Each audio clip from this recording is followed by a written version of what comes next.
اعوذ باللہ من الشیطان الرجیم بسم اللہ الرحمن الرحیم۔ السلام علیکم اسٹوڈنٹس، امید ہے کہ آپ سب لوگ خیریت سے ہوں گے۔ آج ہم پڑھیں گے کلاس 9 کی اردو کا چیپٹر نمبر آرام و سکون۔ چیپٹر نمبر آرام و سکون ہے ہمارے پاس، یہ ایک ہمارے پاس ڈرامے کی صورت میں ہے اور اس کے مصنف کا نام امتیاز علی تاج ہے۔ امتیاز علی تاج 1970 میں فوت ہوا اور پورے 1900 میں پیدا ہوا ہے۔ امتیاز علی تاج جو ہے وہ ڈرامہ نگاروں کی فراست میں کا نام ہے۔ امتیاز علی تاج لاہور میں پیدا ہوئے۔ آپ کے والد کا نام شمس العلماء مولوی ممتاز علی تھا۔ ابتدائی تعلیم لاہور سے حاصل کی، صحافت کی طرف متوجہ ہوئے اور رسائل کا مدار کیا۔ ریڈیو کے لیے ڈرامہ اور فیچر لکھنے کے ساتھ ساتھ فلمی کہانیاں بھی لکھیں۔ طالب علم تھے اور اردو ادب خصوصاً ڈراموں آپ کی دلچسپی تھا۔ انارکلی آپ کا اشیاء کار تھا جو اپنی کردار نگاری مکالموں اور منظر کشی کی وجہ سے آج بھی ہے۔ اردو ادب میں مقبول و مصروف ڈرامے تھے۔ اس کے علاوہ چاچا چکن کا مزاحیہ کردار آپ کی تخلیق اور بہت مقبول ہوا۔ اس کے بعد امتیاز علی تاج کے ڈراموں میں برجستگی، سادگی اور بےتکلفی جیسی خصوصیات موجود ہیں۔ آپ کے الفاظ اس سلیقے سے استعمال ہیں، قاری ذہن پر ان پر مرد نقوش کرتا ہے۔ ان کے کردار جو بے مثال ہیں وہ چلتے پھرتے اور مترک ہوتے ہیں، یعنی اپنے کردار کو نفسیاتی جزیہ کے ساتھ پیش کیا جاتا ہے۔ آپ کے ڈراموں میں مکالمہ نگاری کے ساتھ جذبات نگاری کی عمدہ مثالیں موجود ہیں۔ آپ نے مزاحیہ تحریروں میں معاشروں کی ہموار پہلو کو دلچسپ و شگفتہ انداز میں پیش کیا۔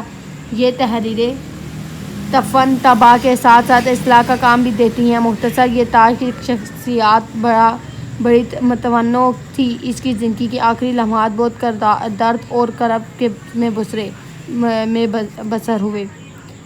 اپریل 1970 میں ان کو نامعلوم شخص نے قتل کر دیا۔ آپ حلقے حقیقی سے جا ملے۔ یہ امتیاز علی تاج کا جو ہے اسلوب بیان ہے، یہ ان کی تعریف ہے، یہ ان کا پوری زندگی کا رول ہے۔ آ جاتے ہیں مشق کی طرف۔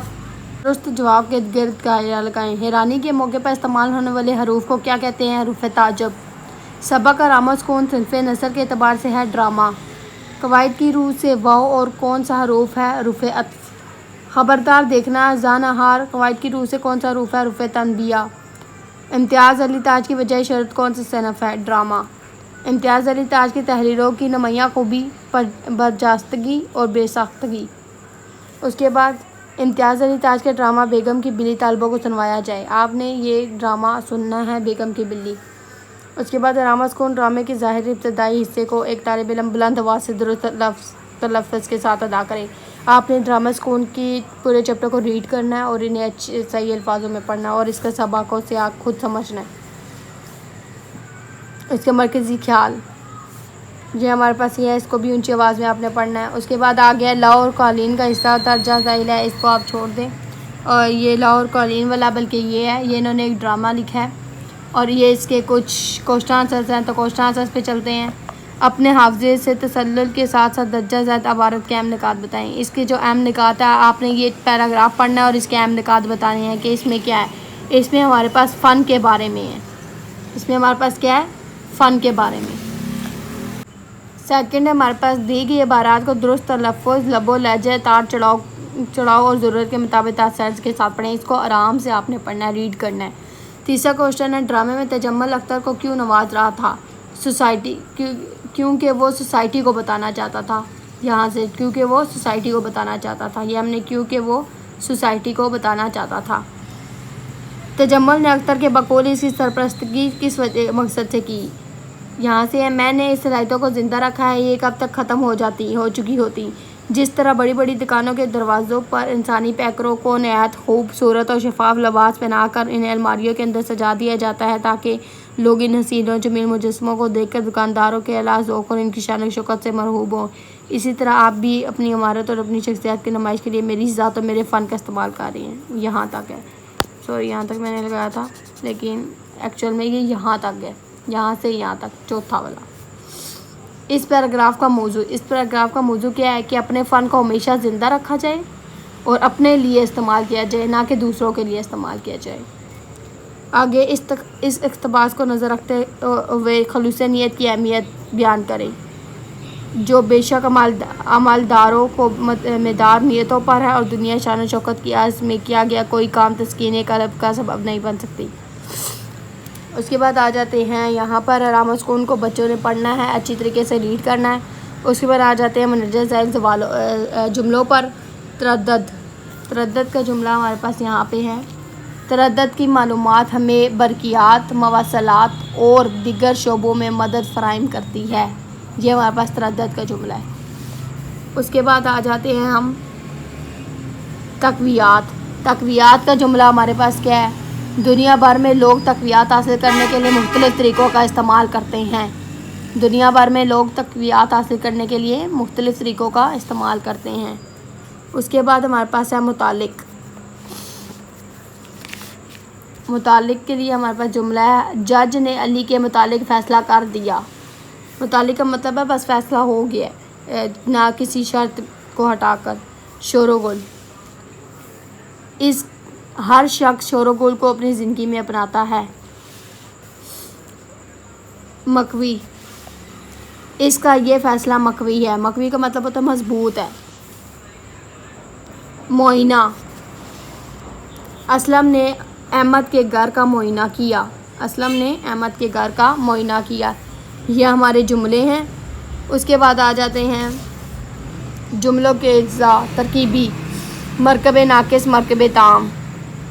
اس کے بعد ہمارے پاس کیا ہے؟ مرکب ناقص، یہاں پہ ہر جملے کے دو حصے ہوتے ہیں جس میں ایک خاص تعلق ہوتا ہے، سننے والے پڑھنے والے تک مکمل مفہوم پہنچ جاتا ہے۔ جملے کے ان حصوں کو اسناد کہتے ہیں، جس کے بارے میں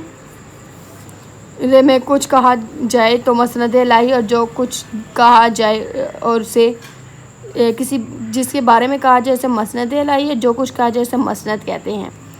جملے اسمیہ، یہ جملہ خبریہ کی ایک قسم ہے۔ اس کا مسند الہی اور مسند دونوں اسم ہوتے ہیں۔ درجہ ذیل مثالوں میں سلیمان ذہین ہے، آمنہ ایماندار ہے، بچہ شرارتی ہے، اکرم محنتی ہے۔ کسی جملے کی اجزاء الگ کرنے کے اور باہمی تعلقات ظاہر کرنے کو ترکیب نحوی کہتے ہیں۔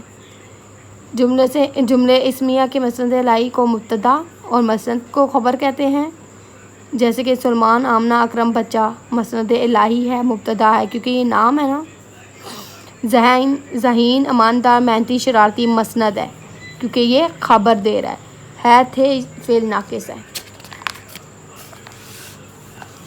اس کے بعد آ جاتے ہیں جملے فعلیہ پہ۔ اس جملے میں بعض اوقات تو صرف فاعل اور فعل آتا ہے، مثلا استاد صاحب ہیں، شائستہ نے پڑھا، یعنی جملہ فعلیہ کے مسند الہی کو فاعل اور مسند کو فعل کہتے ہیں۔ ان دونوں جملوں میں استاد صاحب اور شائستہ فاعل ہیں اور جبکہ آئے پڑھیں فعل ہیں۔ بعض اوقات جملے فعلیہ میں فاعل، علامت فاعل، مفعول اور فعل بھی آتے ہیں، مثلا شکاری نے شیر مارا۔ اس جملے میں شکاری فاعل، مسند الہی، علامت فاعل شیر، مفعول اور مارا بطور مسند فعل استعمال ہوا ہے۔ پاکستان میرا وطن ہے، جملوں کی نشاندہی کریں۔ پاکستان میرا وطن ہے۔ آمنہ نے سبق پڑھا، ان دونوں کو آپ نے خود پریکٹس کے طور پر کرنا ہے، اسے پڑھ کے اسے کرنا ہے، ٹھیک ہے۔ اس کے بعد آ جاتا ہے نیچے ڈرامہ۔ یونانی ڈرامے زبان کے لفظ ڈراؤ سے مشتق ہے، جس کے معنی عمل کر کے دکھانا ہے۔ ڈرامے کی ابتدا بھی یونانی سے ہوئی۔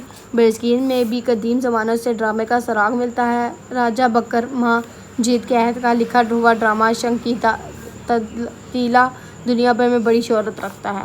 قدیم زمانوں میں لوگ اپنے دیوتاؤں کو خوش کرنے کے لیے ڈرامہ کھیل کرتے تھے، مگر بعد میں ترقی کر کے فن کے منازل تک پہنچ گیا۔ ڈرامے کے دو مشہور اقسام ہیں۔ تربیہ ڈرامہ، وہ ڈرامہ جس کی ہنسی اور مزاح کے ذریعے سماج کی کمزوری سے پردہ اٹھایا جائے۔ المیہ ڈرامہ، وہ ڈرامہ جس میں پیش آنے والے واقعات اندوہناک ہو اور اس کا انجام عملیہ ہو۔ یہ ہمارے پاس ہے پلاٹ، کردار نگاری، ارتقائی عمل، کشمکش، مکالمے، اسٹیج حرکات، صنعت، اجتماعی عمل۔ یہ ہمارے پاس کیا ہے؟ ڈرامہ۔ امید ہے کہ آپ کا یہ چیپٹر ہو گیا ہوگا۔ اگر آپ کو اس میں کوئی بھی کنفیوژن ہے تو آپ مجھے ضرور بتائیں۔ اوکے، اللہ حافظ۔